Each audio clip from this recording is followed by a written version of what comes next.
going on, everybody out there? This is Popular Stranger. We are back at you again today with another Friday night edition of Risers and Fallers. I almost said this week in baseball. I almost got my series confused, but yes, folks, Risers and Fallers time. The roster upgrades, ups and downs, changes are here. Let's go over them.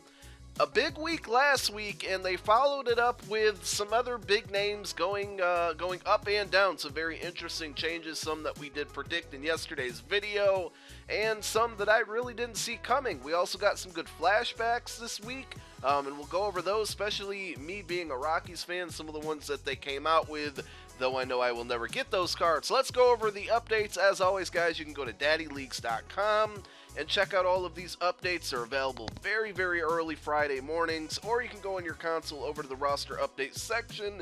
Now, all these guys on the first page don't really mean jack to me. A bunch of guys who got up a little, a ton, like plus 12, 10, 11. Looks like a lot of them are relief pitchers up here in the beginning. Maybe they switched or went from starting pitcher to relief pitcher. Daeho Lee from the Mariners goes plus 9 to a 79. Tyler Naquin. How about those Indians, man? What'd they win in, like 25 innings today? I'm exaggerating. I think it was 19, but they've won 13 or 14 or 15 in a row. They haven't lost in forever, and I'm really happy, man. That's a good team. I predicted that they would do very well earlier in the year, and they got a good pitching staff, good lineup. Shout-outs to all you Indian fans. We got Gerard Dyson going up to a plus 6 all the way to an 80. This is a very interesting card because he has 98 speed. If you can get him on base, he's a big base-stealing threat. So he goes plus 6. Wasn't aware that he was having that great of a season. I don't know if maybe it was a positional change for him. For some reason, I thought he was a second baseman. I might be totally wrong on that one. Don't kill me if I am. 260 average, though. 0 home runs, 9 runs batted in, 12 stolen bases on the season. Looking at it, it must be a position change because I don't see anything down at the bottom of our screen showing or indicating that he had any stats that were changed at all. So let's continue on here. Trevor Bauer, we talked about him in yesterday's video. 7-2 record, certainly deserving. He goes plus 4 to an 80. If he keeps up this pace, he keeps winning games for the Windians, hashtag Windians. We might see him get a gold card eventually. Cameron Maben goes plus 4. This guy's always had a lot of potential, just kind of got stuck out there in Padre land, and he's playing very well for the Tigers right now. He goes up to a 79. We're going to move over to the next page if this game will ever load me over to it. Come on, man. Something about these servers on Friday nights. I always have problems with them. Ubaldo Jimenez, he's went back and forth from starting pitcher to the bullpen, back to starting pitcher, so that's the only reason he got an increase this week.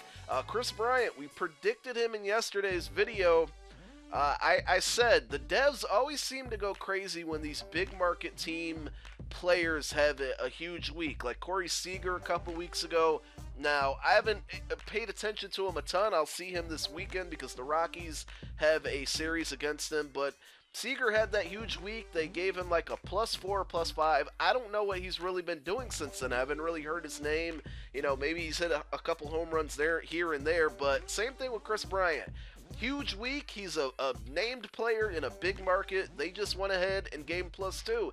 It seems like a lot of times this season there's other guys in smaller markets. I'm just saying, Carlos Gonzalez is on fire right now. No upgrade for him, but they sure did give Chris Bryant one after one good week. So those things kind of bother me sometimes. Now, I'm not saying Chris Bryant doesn't deserve the upgrade, but I hate when they give guys who deserve an upgrade, give them the upgrade, but leave out other guys who also deserve it, if that makes any sense. So I've noticed that throughout the last 2 years. It really troubles me sometimes that what are these guys actually watching or looking at sometimes. Suwong Oh, I predicted this one. They moved him to closing pitcher. He goes up plus 2. Let's keep an eye on him. I think he's going to be a gold player eventually. They didn't up any of his attributes. They just switched his position, and that caused him to go plus 2. Let's see how he pitches, how he closes for the Cardinals. I really, really like this card. And just overall in real life, he's a fantastic pitcher. Jay Bruce has been having a really, really good season. I think this is a guy that we're going to see get traded, trade deadline, all-star game coming up. I think the Reds are going to move him for some prospects. He's really, really producing. Was a pain in my ass when the Rockies played them twice this year. 52 runs, drove in, 267 average, 83 overall for Jay Bruce. I think he'll end up getting a gold card. Some very minor upgrades to some big-time players. Madison Bumgarner goes up one. Jose Fernandez continues to have a great season, 10-3, 2.28 ERA. Great to see him come back and perform the way he has after the surgery and the injury last year. He goes +1. Danny Salazar finally gets an upgrade for the Indians, 9-3, 2.58 ERA. One of the best pitchers in baseball this season. He goes +1 to an 86. Josh Donaldson goes +1 to a 96. I think he went down a couple weeks ago. Trevor Rosenthal, they move him out of the closer spot. I don't think, none of his attributes got changed, but just switching his position has caused him to go -1.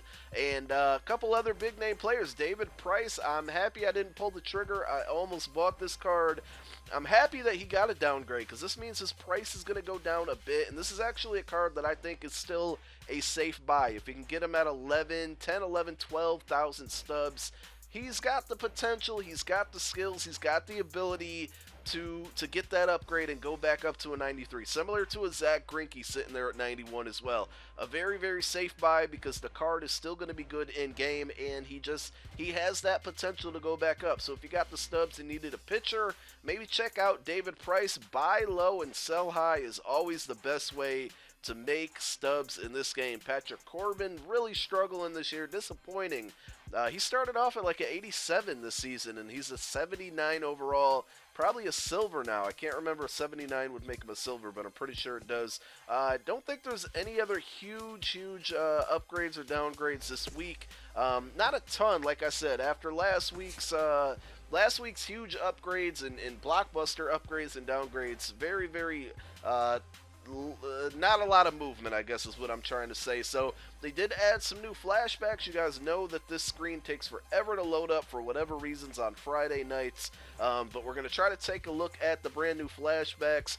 Looking down the list, Jake Arrieta, one thing that I didn't mention, he goes -1, 96 to a 95. I didn't see him on that screen, so that's a guy that we didn't mention. I think other than that, we covered just about everybody. For some reason, sometimes people just do not show up on that screen in the roster update section, but they do show up on the Daddy League. So while we're waiting for this thing to load, and I guess we're just not going to do it today. Login failed. Please try again later. Extra fail there. Brand new flashbacks. 99 overall Troy Tulowitzki. I'm really hype about that one. I'm hoping I can get it in in Battle Royale, because I don't think I'll ever be able to get it in Diamond Dynasty. Just too expensive for me. Throwback or flashback Tim Lincecum. We all know he's with the Angels now. Good to see him get a card back when he was in his prime. That card's a 97 overall. They also added a 88 overall Troy Tulowitzki, and they added an 83 overall Tim Lincecum, and they also added another cargo, a 79 overall Oakland A's edition of Carlos Gonzalez, James Paxton. No, I'm sorry, he did not get a card. That's all, though. Oh, there's another one, a Nick Tepesh. I don't know if he was just a new addition. Yeah, I don't think that's a flashback. I'm just looking at all the guys. So there we go. We failed again. My bad, guys. But that's going to wrap it up for this week's episode. New flashbacks, couple different upgrades and downgrades for some big name players. Let me know what you think. Have a good weekend. Peace.